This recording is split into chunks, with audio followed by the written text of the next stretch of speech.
Good afternoon. Not a lot to add in review of yesterday's performance. Like we talked about after the game, it wasn't perfect. It wasn't perfect in a lot of fronts, but the will that was displayed was, and the grit that was displayed was. I just thought collectively we all stayed in the fight, and there are going to be games like that when you're playing good people, and obviously the Rams defending NFC representatives in the last Super Bowl is a really good team, and so hopefully, man, we're able to learn from that experience and are able to reproduce the results of that as we move forward, because we got some stiff challenges that lie ahead. From an injury standpoint, we had a couple of new things that occurred in the game. Ryan Switzer went down with a back, Ola with the hip, Chicolo with some rib or rib-like cartilage. On a short week, I don't know what it means for those guys.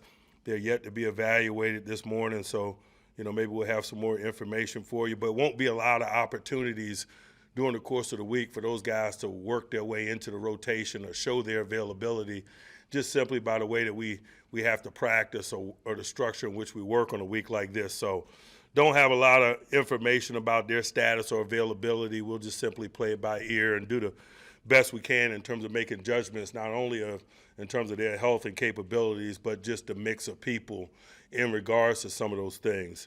If we would have worked today, James Conner would have been a full participant. But again, that's like hypothetical work day, and so there's some angst there. We feel comfortable about his ability to be available to us as we do Ramon Foster's, but we have to get through the week in that regard. Guys that we're less optimistic about are Rosie Nix and Benny Snell. Those guys are working, but they're not positioned in the ways that James Conner and Ramon Foster are maybe to participate this week. Looking at the game, area that we got to work on and improve is just our possession of the football. I know sometimes losing the football is just born out of working extremely hard to make plays, and particularly in regards to some of the young people, and it could be described as that, but the reasoning is irrelevant. When you're working in the fashion that we're working in terms of missing a number of significant people, particularly in the offensive unit, we got to do good fundamental things like take care of the ball. And so that has been a bugaboo for us. We'll continue to work in that area.